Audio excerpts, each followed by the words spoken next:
नमस्कार। आज हम एक बहुत ही दिलचस्प सफर पर निकलने वाले हैं, हमारे आसपास के पौधों की छिपी हुई दुनिया में। ये पौधे जो हमें हर दिन दिखते हैं, इनकी अपनी एक कहानी है, एक सीक्रेट लाइफ है। तो चलिए आज इसी दुनिया के कुछ सबसे मजेदार रहस्यों से पर्दा उठाते हैं। सोचिए जरा, एक कमल जो पानी पर तैर रहा है, एक मैंग्रोव जो समंदर के खारे पानी में खड़ा है, और हमारी थाली में रखा हुआ आलू। इन तीनों में भला क्या कॉमन हो सकता है? ये सवाल ही हमें पौधों की उस कमाल की दुनिया में ले जाएगा जहां वो किसी भी हाल में जीना सीख लेते हैं। चलिए शुरू करते हैं ये खोज। तो सबसे पहले हम ये देखते हैं कि ये पौधे रहते कहाँ हैं, मतलब इनके घर कैसे होते हैं।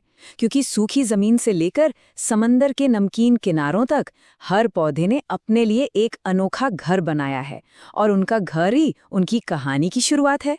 तो शुरुआत करते हैं उन पौधों से जिन्हें हम रोजमर्रा की जिंदगी में देखते हैं। इन्हें साइंटिफिक भाषा में मेसोफाइट्स कहते हैं। ये वो पौधे हैं जो हमारी तरह सामान्य जमीन पर सामान्य पानी में खुश रहते हैं, जैसे कि मक्का, गेहूं या फिर रसीले टमाटर। ये सब इसी ग्रुप में आते हैं। ये देखिए, ये जो क्लासिफिकेशन है ये सीधे हमारी सॉस मटेरियल से है। यहाँ साफ साफ दिखता है कि पौधों को दो बड़े ग्रुप्स में बांटा गया है। एक तरफ है समुद्भिद जो जमीन पर रहते हैं, और दूसरी तरफ है जलोद्भिद जो पानी में ही फलते फूलते हैं। यहीं से हमारी कहानी आगे बढ़ती है। पर रुकिए, पानी का मतलब सिर्फ एक तरह का पानी नहीं होता। एक तरफ है कमल जैसे जलोद्भिद जो मीठे पानी के बादशाह हैं। उनकी पत्तियों पर एक वैक्स की परत होती है ताकि वो गीली न हो। और दूसरी तरफ है असली फाइटर्स, लवणोद्भिद यानी मैंग्रोव्स, जो समंदर के खारे पानी में भी शान से टिके रहते हैं। और जब खारे पानी के योद्धाओं की बात हो तो मैंग्रोव्स का कोई मुकाबला नहीं। ये तो कोस्टल एरिया के गार्ड हैं। ऐसी कीचड़ वाली मिट्टी में जीते हैं जहां ऑक्सीजन तक नहीं होती। और कमाल की बात तो ये है कि दुनिया का सबसे बड़ा मैंग्रोव जंगल सुंदरबन हमारे भारत में ही है, और दूसरा सबसे बड़ा भितरकनिका वो भी यही है। हमारी सोर्स मटेरियल में मैंग्रोव्स के लिए एक बहुत ही शानदार शब्द इस्तेमाल किया गया है, वनस्पतियों का उभयचर, मतलब वेजिटेशन के एम्फिबियन। कितना सही है ना? जैसे मेंढक जमीन और पानी दोनों में रहता है, ठीक वैसे ही मैंग्रोव भी इन दो दुनियाओं के बीच की कड़ी हैं। अच्छा, पानी के बाद पौधों के लिए सबसे जरूरी क्या होता है? बिल्कुल सही, सूरज की रोशनी। अब जरा देखते हैं कि सूरज के साथ पौधों का रिश्ता उनकी पूरी जिंदगी कैसे तय करता है। कुछ को धूप बहुत पसंद है तो कुछ को छांव में ही सुकून मिलता है। तो यहाँ पौधों की दो टीमें हैं। पहली है हेलियोफाइट्स की, यानी धूप के दीवानों की टीम, जैसे सूरजमुखी और गुलाब, जिन्हें खिलने के लिए भरपूर धूप चाहिए। और दूसरी टीम है स्कियोफाइट्स की, यानी छांव पसंद करने वालों की, जैसे फर्न और काली मिर्च, जो हल्की रोशनी में ही खुश रहते हैं। और ये देखिए, हमारे सोर्स नोट्स में भी ये जो फंडामेंटल फर्क है इससे कितने साफ साफ बताया गया है। धूप प्रेमी बनाम छांव प्रेमी, ये प्रकृति का एक ऐसा बेसिक नियम है जो तय करता है कि कौन सा पौधा कहाँ उगेगा। अच्छा, पौधों के सर्वाइवल की बात तो हो गई।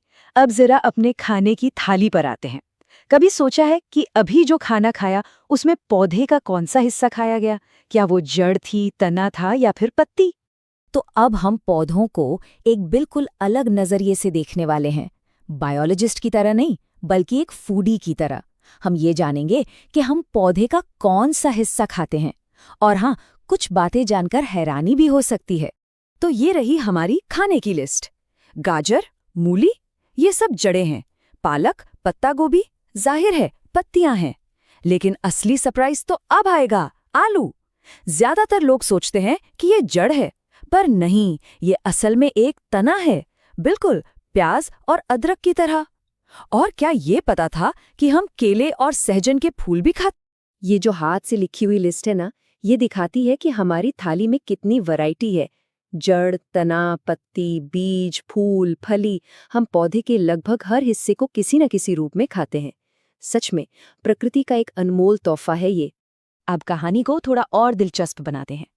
ये जो सब्जियां हम खाते हैं, क्या ये हमेशा से यही थी? नहीं, इनमें से कई ने हजारों किलोमीटर का सफर तय किया है।